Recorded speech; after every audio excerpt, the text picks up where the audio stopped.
So, Malmo, here we are, virtually, TEDx Malmo. Brilliant to be here. Of course, this is a picture of me. Look at me there. It's the picture of the back of my head.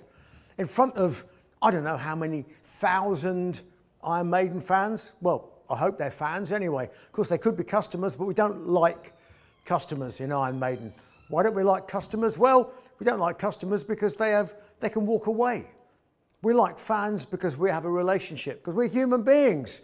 Goodness me, all those human beings. When was the last time you stood in a muddy field getting cold and wet next to rubbing shoulders with all those wonderful, warm human beings? And we do all these incredible things together. And we've been denied that recently, but that is an aberration. Throughout history, human beings belong together. And we need to be together now more than ever because we've been apart for so long. So whatever we think about a future for us, our future is being together. We do things as human beings that are remarkable when we act together, when we act as a team, when we act in concert. So that picture is something I hope to stand in front of for real again very soon. And that is my future. And in fact, that's also my past.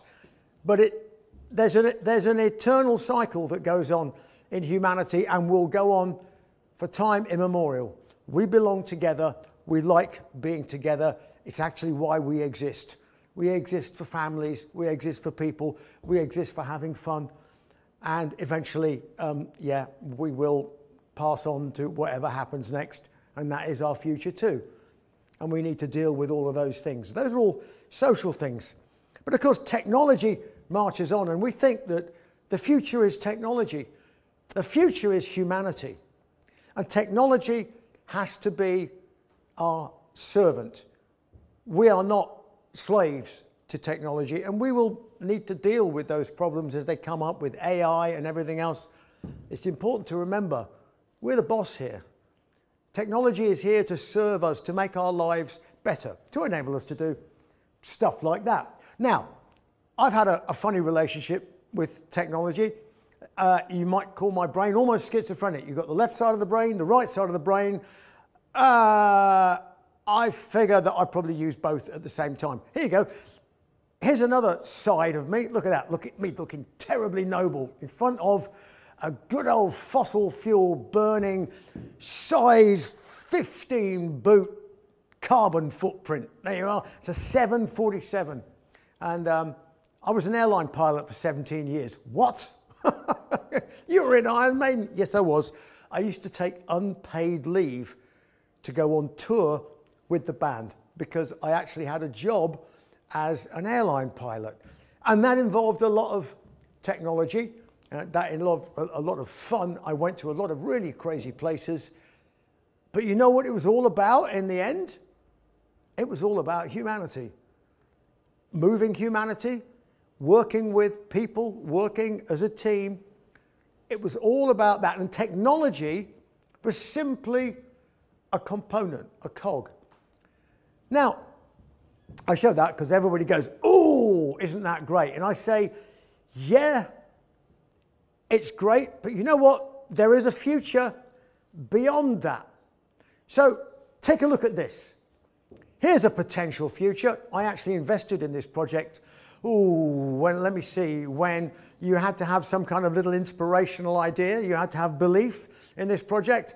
I invested in this project. This is real, by the way. This is not Photoshop. This is the world's largest aircraft. And the company, HAV, that I invested in, well, we're aiming for zero carbon flight. Yes, you heard it right. Zero, not net zero, not offsetting, not anything else. Zero carbon flight. Using hydrogen fuel cell propulsion and then using maybe a little bit of biofuel or something lurking in the very early production models. But this is zero carbon flight.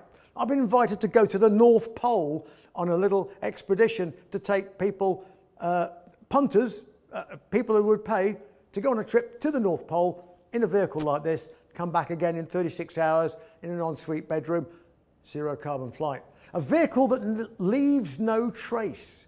A vehicle that enables trade, Yes, that word trade, actually people trading with countries like in Africa that need to trade, and yet we in the West, we say, oh my God, I'm so guilty about all those food miles and all that carbon. Tell that to the people in Africa who are starving because we feel guilty about importing their produce. But there's a solution. Use technology to create zero carbon flight freighters that will take stuff from the farm direct to the factory. You don't need trains, you don't need cars, you don't need buses, none of that stuff to move the produce around. That's a vision of the future. Here's another project I'm interested in. Look at this, bang, zing. Okay, it's an artist's impression. We're actually flying this vehicle at the moment.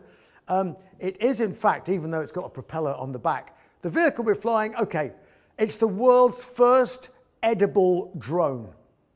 Well, what use is that? Well, that kind of got me going. I met the guy. I'll get to this later about pubs. I spent a lot of my life in pubs. I wrote books in pubs. I had business meetings in pubs. I'm not always drunk, I should add, but you know, the beer is also you know, an added byproduct, shall we say. So I meet a guy in a pub and he goes, do you know what that is? And he holds up this piece of structure. I said, well, it looks like a bit from the inside of an aeroplane, of the inside of the wing. He said, exactly. He said, and you could eat it. I went, what? He said, yeah, made of compressed plant material. I said, well, that's wonderful. Well, what's it for?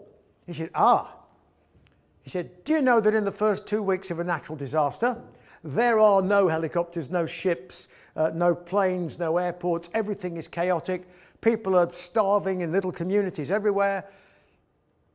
This is the solution. I said, what is it? He said, it's a biodegradable glider that costs about $600, and everyone will feed 50 people for 1 day. Throw it out of the back of an airplane, it'll glide for up to 30 kilometers, GPS guided to wherever it needs to be. It breaks open, it is full of food and or medicine and or whatever you need. Because the postman can come every day. You can throw 20 or 30 of these out of the back of a Hercules C-130, each going to multiple destinations. I went, how cool is that? And it's so cheap and it's easy. So we're flying this and test flying it at the moment. But wait a minute. The world goes, oh, what's the future? Oh, a zero carbon flight flying Amazon warehouse comes over London, the airship, and drones go out and come back and go out and come back and recharge on board the airship, electric, zero carbon, clean energy, and or one of these things goes and flies over Africa and chucks out aid out the back, zero carbon, bam, bam, bam. You know, honestly, the mind is a limitless thing. One of the things is, of course, you have to have the vision to imagine it. Now, back to more mundane things. I did talk about the pub. Here is a beer.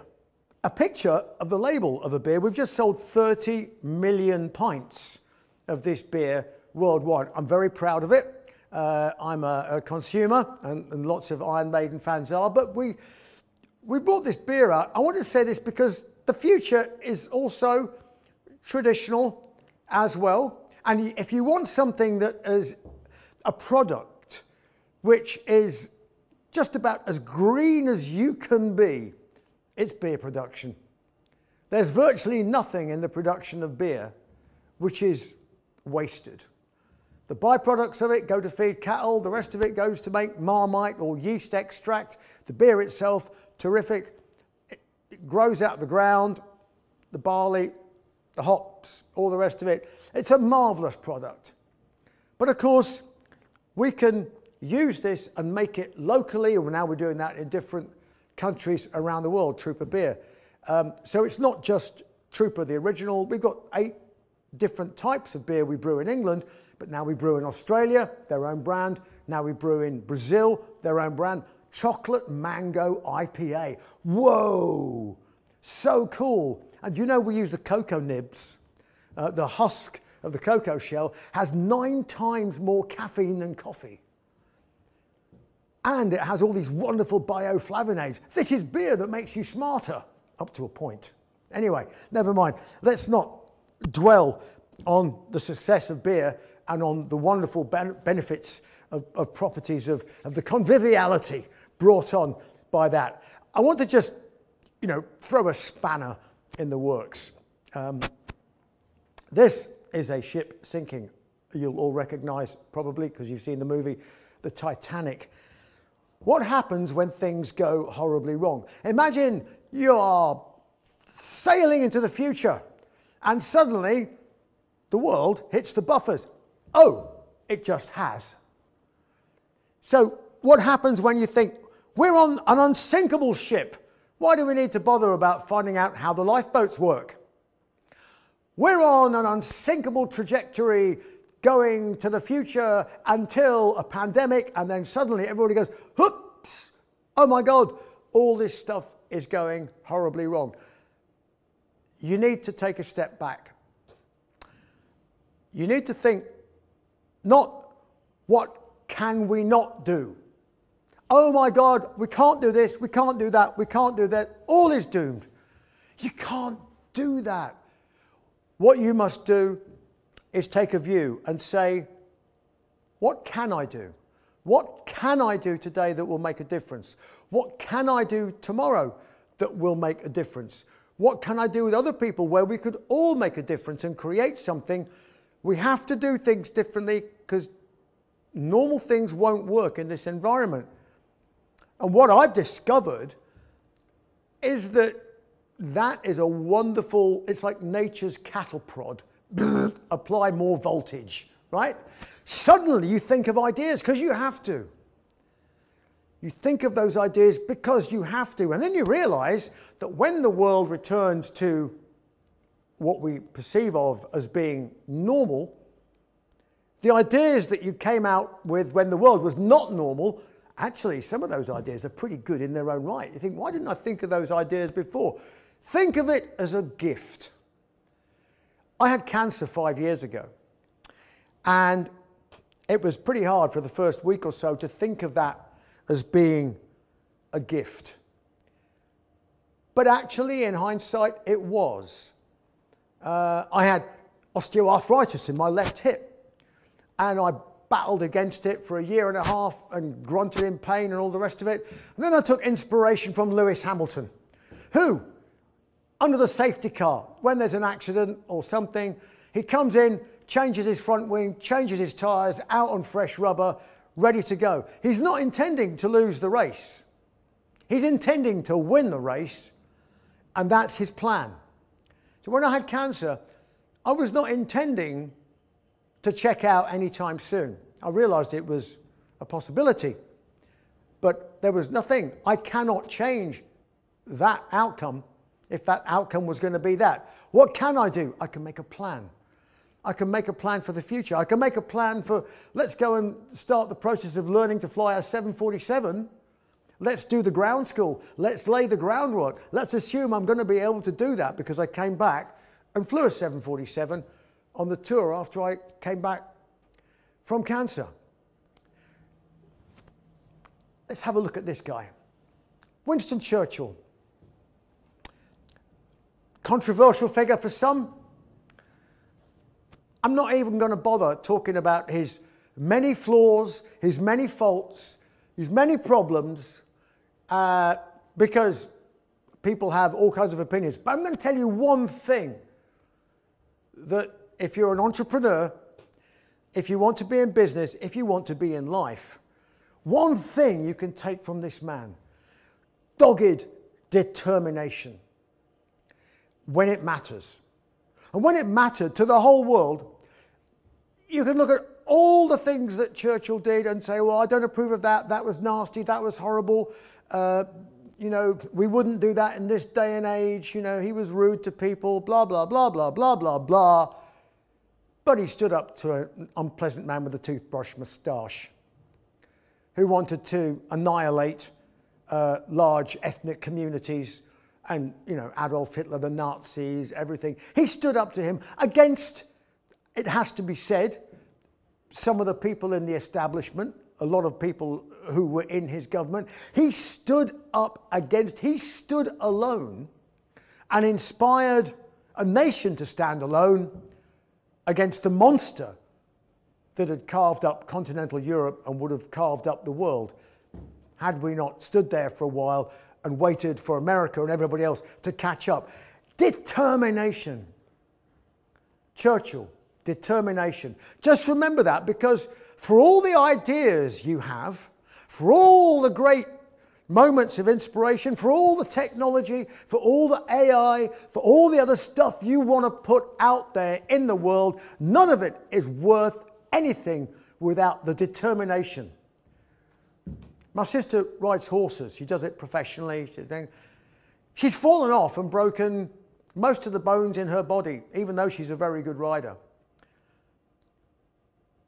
When you fall off a horse, there's only two options. You go, I'm never going to get on a bloody horse again. Or you look it in the eyes and you get back on the horse. If you're going to be in business, if you're going to be an entrepreneur, the first option is not an option for you. If you're the person that falls off a horse and goes, I'm scared to get back on the horse, maybe you should think of a different line of work. Because you need that little bit of Churchill determination, and you need the ability to confront your fear and your demon and go, I need to surmount that. We just need to get over that obstacle. So that's the hard part of the talk. The easy bit is talking about creativity and how wonderful it is and how fun it is and how frothy it is. The hard part is getting it done and sticking with it when the chips are down, sticking with it when you're losing money, sticking with it when you're not sleeping except for like 2 or 3 hours a night. That's the hard part. And it is hard, and it will be hard, but you will succeed and you will derive immense benefit personally out of that experience. Anyway, it's time. There is time. Well, there is time, there's future time, there's past time, and this is my watch. It's the Ed Force One Captain's watch. This is what happens when you get drunk with a French watchmaker. I'll say no more. I've already said enough. The damage has been done. Bye for now.